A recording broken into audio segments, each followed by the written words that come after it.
요한복음 9장 24에서 41절까지의 말씀 우리 한 절씩 교독하시도록 하겠습니다. 이에 그들이 맹인이었던 사람을 두 번째 불러 이르되 너는 하나님께 영광을 돌리라. 우리는 이 사람이 죄인인 줄 아노라. 대답하되 그가 죄인인지 내가 알지 못하나 한 가지 아는 것은 내가 맹인으로 있다가 지금 본 그것이니이다. 그들이 이르되 그 사람이 내게 무엇을 하였느냐? 어떻게 내 눈을 뜨게 하였느냐? 대답하되 내가 이미 일렀어도 듣지 아니하고 어찌하여 다시 듣고자 하나이까? 당신들도 그의 제자가 되려 하나이까? 그들이 욕하여 이르되 너는 그의 제자이나 우리는 모세의 제자라. 하나님이 모세에게는 말씀하신 줄 우리가 알거니와 이 사람은 어디서 왔는지 알지 못하노라. 그 사람이 대답하여 이르되 이상하다. 이 사람이 내 눈을 뜨게 하였을 때 당신들은 그가 어디서 왔는지 알지 못한도다. 이미 죄인의 말을 듣지 아니하시고 경건하여 그의 뜻대로 행하는 자의 말을 들으신 줄 우리가 아나이다. 창세 이후로 맹인으로 난 자의 눈을 뜨게 하였다 함을 듣지 못하였으니 하나님께로부터 오지 아니하였으면 아무 일도 할 수 없으리이다. 그들이 대답하여 이르되 내가 온전히 죄 가운데서 나서 우리를 가르치겠느냐 하고 이에 쫓아내어 보내니라.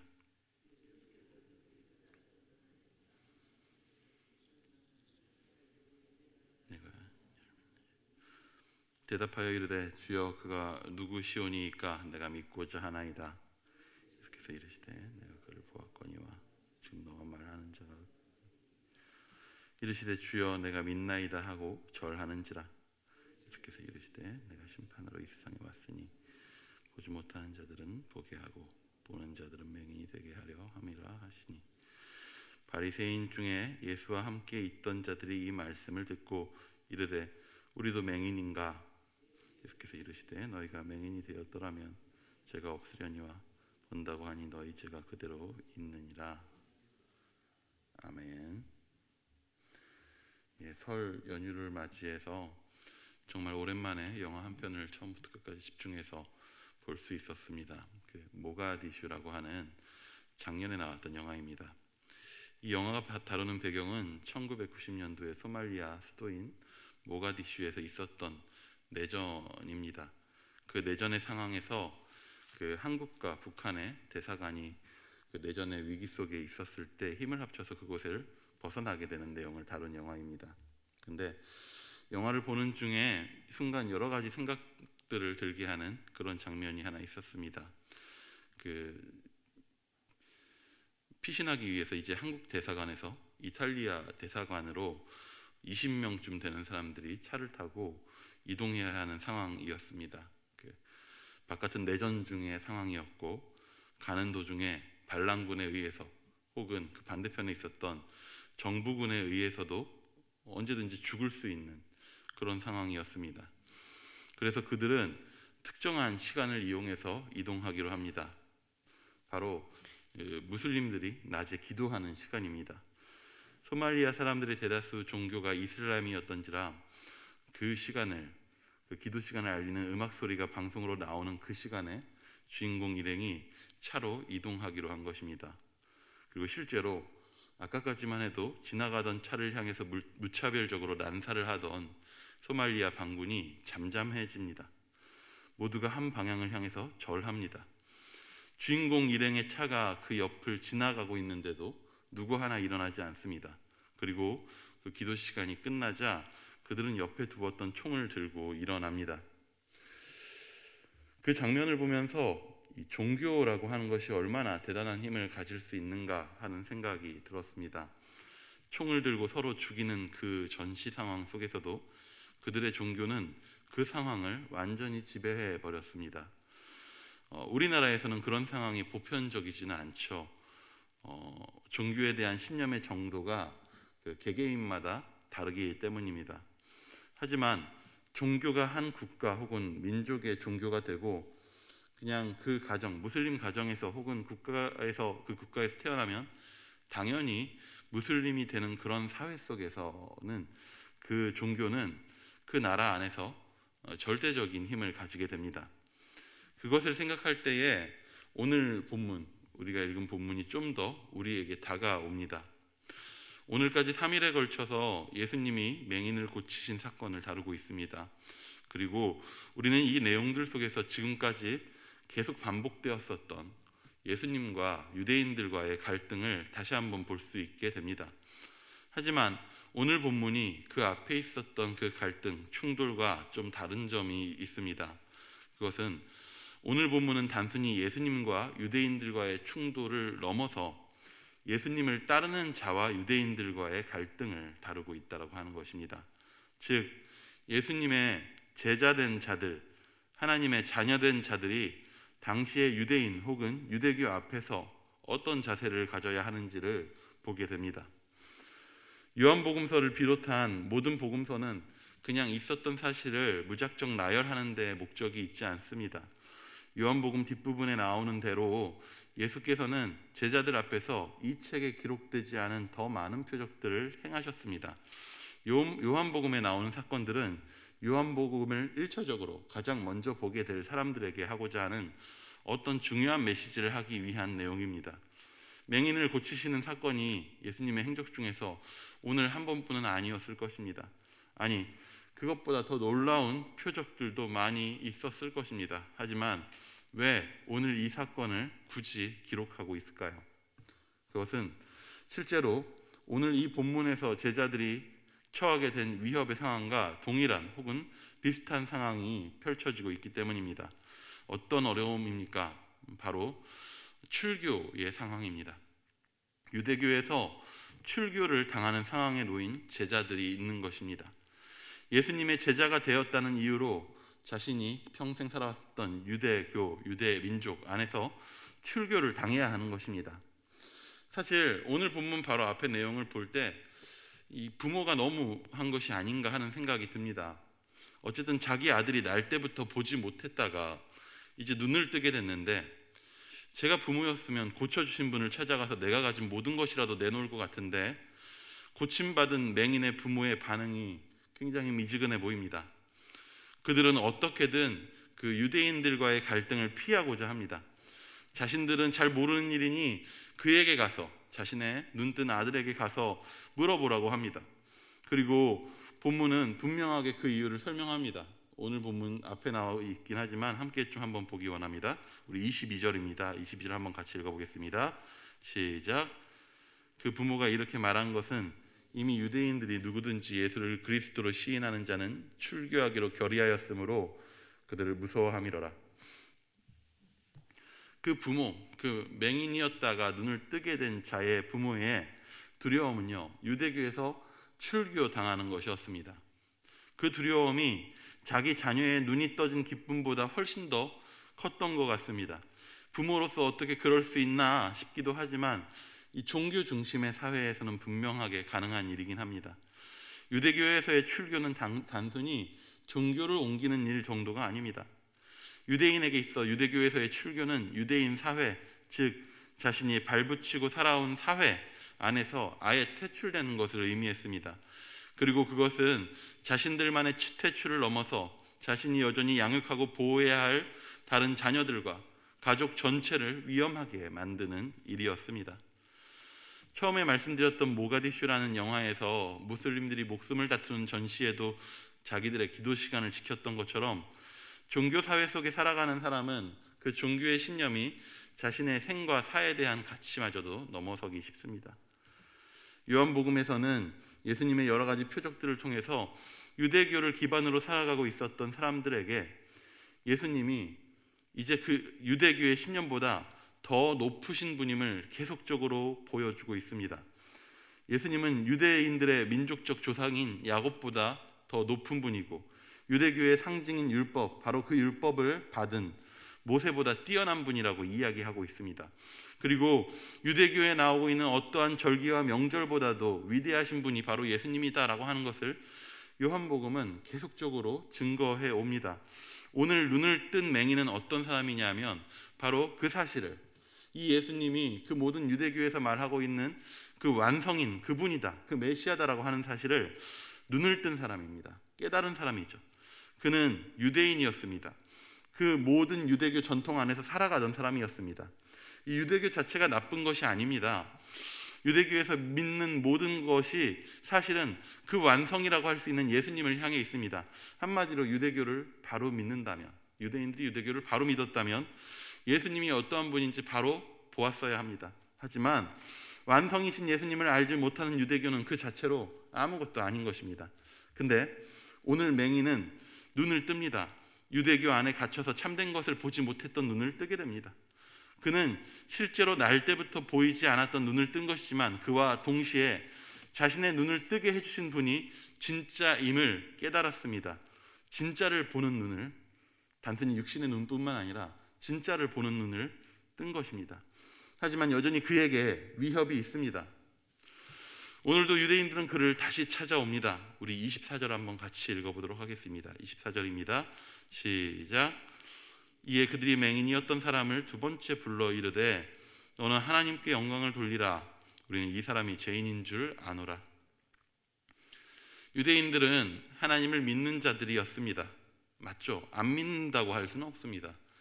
하지만 그들이 말하는 하나님은 자신들의 종교에 갇힌 하나님입니다. 자신들의 종교적 틀에 하나님을 가둡니다. 그리고 자신들이 알고 자신들이 믿고 사는 것이 절대적인 기준이 됩니다. 하나님 그 자체가 되어버리는 것입니다. 자기들이 정해놓은 것이. 이것은 정확히는 하나님에 대한 신뢰가 아니라 자기 확신입니다. 내가 자기 확신인지 아니면 정말 하나님을 믿고 있는 것인지 분명하게 보여주는 우리의 마음과 삶의 자세가 있습니다. 자기 확신에 빠진 사람들이 가장 잘하는 행동들이 있습니다. 그게 뭐냐 하면 정죄입니다. 자신들이 정한 기준에 맞지 않으면 틀린 것입니다.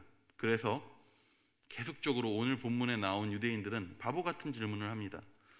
26절에 나온 질문은 앞에서 이미 맹인에게 계속 했었던 질문입니다. 근데 계속 묻는 것입니다. 답을 듣지를 못하는 것입니다. 지금 눈앞에 진리를 만나고 눈을 뜬 사람을 두고는 계속해서 그냥 같은 질문을 반복합니다. 자기들이 그 답변을 받아들일 수 있는 깜냥이 되지를 않는 거죠.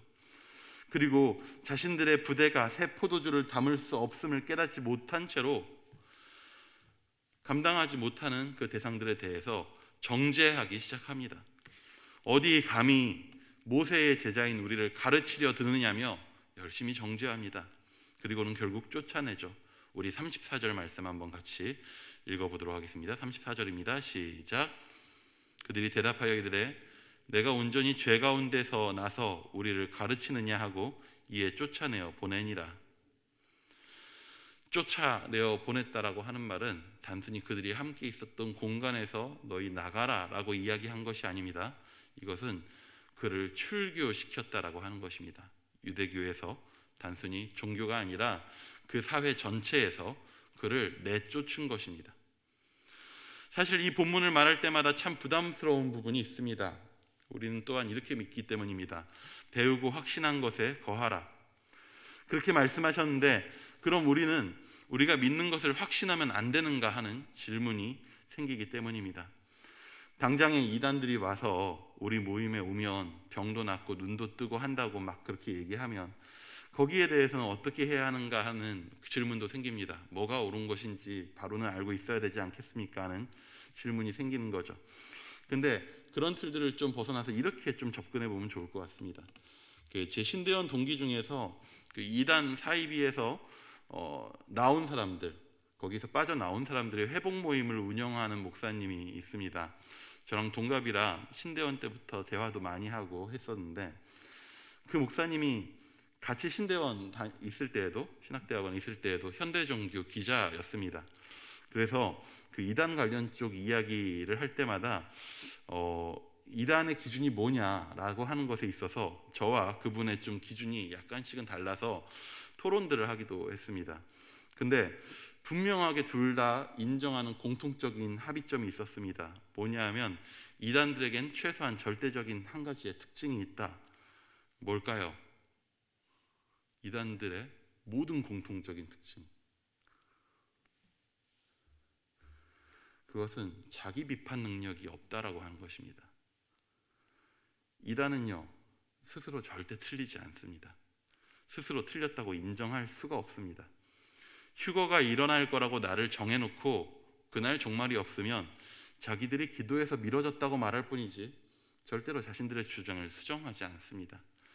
이단의 가장 큰 특징은 자기 비판 능력이 없다라고 하는 것입니다. 그리고 생각보다 그렇게 따지면 우리도 그렇게 되기 쉽습니다. 유대교가 나쁜 것이 아닙니다. 유대교를 통해 올바르게 믿는다면 유대인들은 예수님을 볼 수 있어야 했습니다. 유대인들은 예수님을 인정할 수가 없었습니다. 예수님이 안식일에 병자를 고치셨거든요. 자신들이 만든 안식일의 규칙에 하나님을 가두어 놓고 예수님의 행동을 정죄합니다.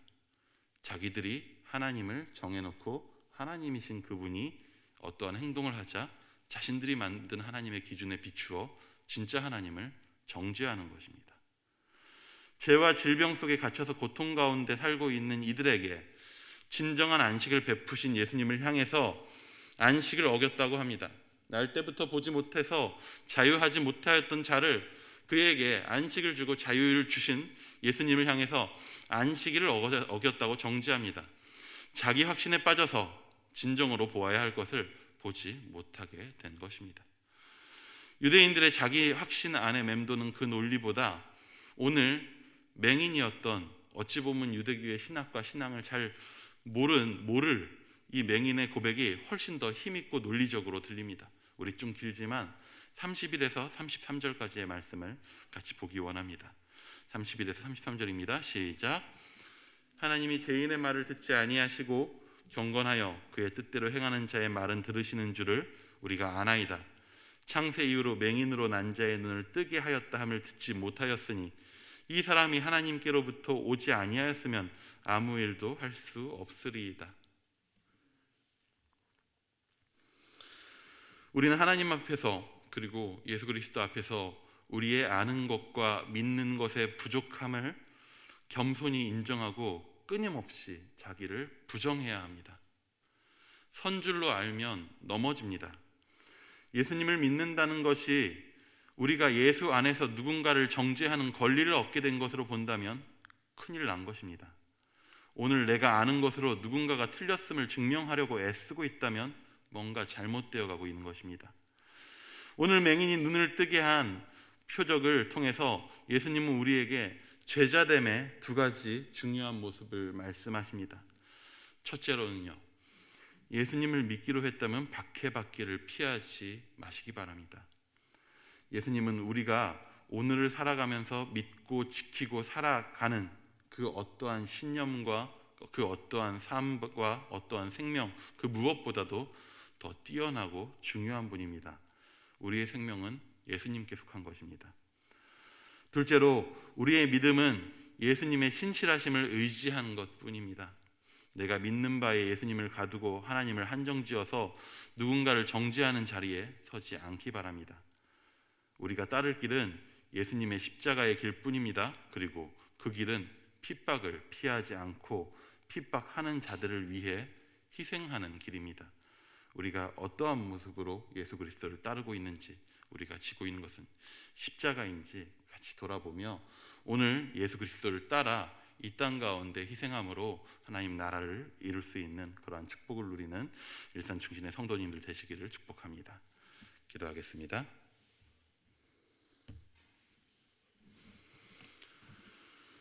주님, 주께서 우리를 정죄하는 대신에 자신이 정죄받아 십자가에 죽으셨음을, 예수께서 하신 일은 그것임을 우리가 잊지 않게 하여 주시옵소서. 맞고 틀리는 것을 판단하고 결정하느라 예수께서 우리에게 걸으라 하신 길을 그저 핑계대며 피하고 있진 않은지 우리가 스스로 돌아보게 하여 주시옵소서.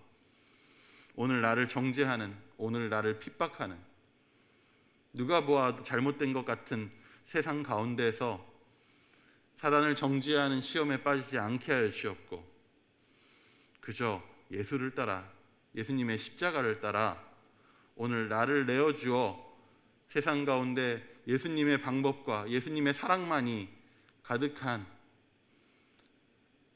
그러한 은혜를 살아가는, 그런 은혜를 살아내는 그리스도의 제자 되게 하여 주시옵소서. 지금 함께 하실 줄 믿사오며 예수님의 이름으로 기도드립니다. 아멘.